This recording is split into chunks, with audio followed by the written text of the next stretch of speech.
Welcome back to another Triathlon Training Explained show powered by TrainingPeaks. Now today we're going to be talking about picking your goal or a race and how to structure training and other races around about it.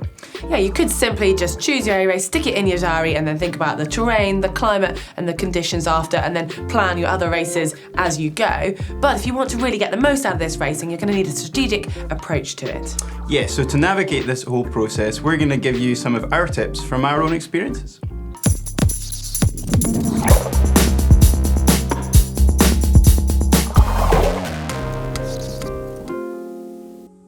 Where you live is going to have a big impact on choosing your A or goal race. Now, if like us here at GTN you're in the UK, then picking a race in the springtime is, well, it's going to have a lot of challenges coming with it. There's the minimal daylight, there's the colder temperatures, and it just means you're going to have to do an awful lot more of your training indoors. Yeah, so irrelevant of where you live, you basically want to have your A race in the summer because then in theory you're going to hopefully have more daylight hours in which to train and also more clement weather. And then with that, if you want the whole summer to train, you could even look to have your A race maybe in the fall or the autumn, so you've got that whole period to really optimize your training.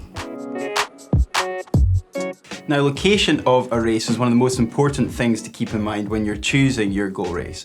And as much as it might be good to have a place that you'd like to spend holiday for time afterwards, or indeed if you're bringing the family along and there's things that can keep them occupied, you have to remember that it is your goal race and you want that to all be as hassle-free as possible. Yeah, and you want to think about the ease of travel, how far the location is, maybe if you've got to fly from the airport, how easy it is to find accommodation and the expense of that. And if you are new to racing, it's probably quite a good idea to try and choose a race that's close to home. And if you can drive, that really does make things so much easier. You don't even have to take your bike apart, you can put it in your car, make sure you've packed everything, and if you're anything like me, a little bit more as well.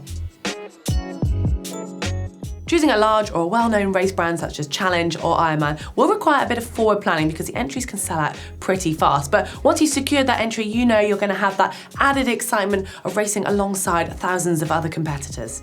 There is, however, a trade-off, as although these larger races will come with lots of benefits like a really well-marked course, a small army of volunteers, really frequent water and aid stations, and hopefully lots of crowd support too, the smaller races are going to offer you a less congested course, they're still going to be a really great day out, and they'll come at a more affordable price point too.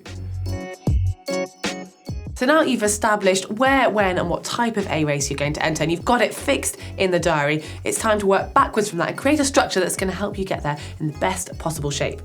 Yeah, and ever since I was a junior athlete, I've had it drummed into me to have different tiers or levels of priority of race, with your goal or A race or A races, but I will touch on that a little bit later, sitting there right at the top of what I like to think of as a pyramid. And then underneath that, you're going to have B races, and then not too unsurprisingly, a level of events that we really aren't too worried about that supplement all of that as our C races underneath. Yeah, but given that your A race is your ultimate goal, it's all about fitting those other races in around it, and we're going to go on to more detail on that just now. We're going to take a summer goal race, A race, based in July. We're actually going to use an Ironman as the example for this and then build the B and C races around it. But if you were, say, racing later in the season, you'd have longer to fit these races in. If you wanted, you could actually put in some more C races. But obviously this is very much adapted to the Ironman distance. Yeah, so starting with these C races, which are really a lot less important, but what they do allow us to do is go out there and pin a number on without any stress or the worry of expectation hanging over us. And it just reminds us what we love about doing triathlon and what we're out there for.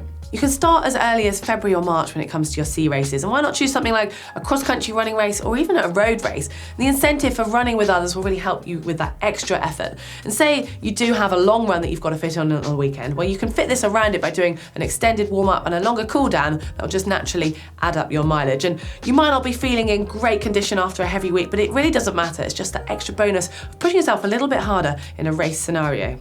So moving into April time, then we could choose something like a duathlon or a single discipline event like a half marathon.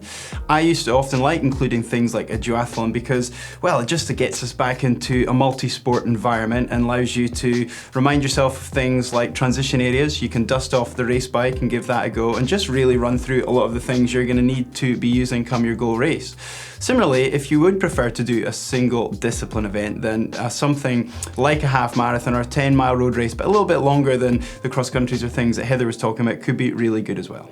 Once you get to May, it's a great idea to enter a low-key sprint triathlon race, which will just get you used to doing the 3 disciplines in that order and getting your mind ready when you're 8 weeks out before your goal race.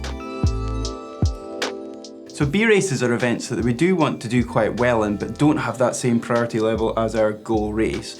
So using our goal example as an Ironman distance, we can add in B races of a lesser distance, let's say an Olympic distance, or perhaps even a half Ironman as a lead-in event. And in these, we can just fine-tune all our preparations. Yeah, so a month or just over ahead of your A race is a perfect time to fit one of these B races in. But do be mindful that you might feel a little bit of fatigue because you're not going to rest up entirely. You'll just have a mini taper. So don't get too caught up on the results, because obviously when you get to your main A race, you're going to be fully rested and prepared. Now, I often found an Olympic distance event was an ideal fit at this point in time, because if you wish, you can race it at that absolute intensity of an Olympic distance, or if the training load is still sitting heavily in your legs, then you can move that back and race it at your Ironman intensity, which gives you an ideal chance to practice pacing.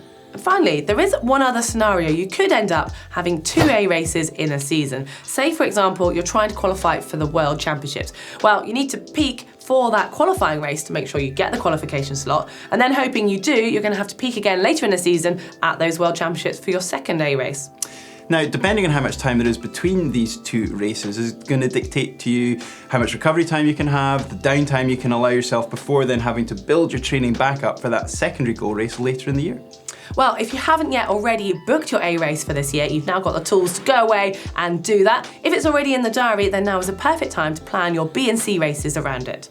Now, hopefully you've really enjoyed this video, so please give us the thumb up if you do. Don't forget to subscribe on the channel to get all of our other videos. And if you want to see a video that we did on how to choose your first triathlon, then you can get that here.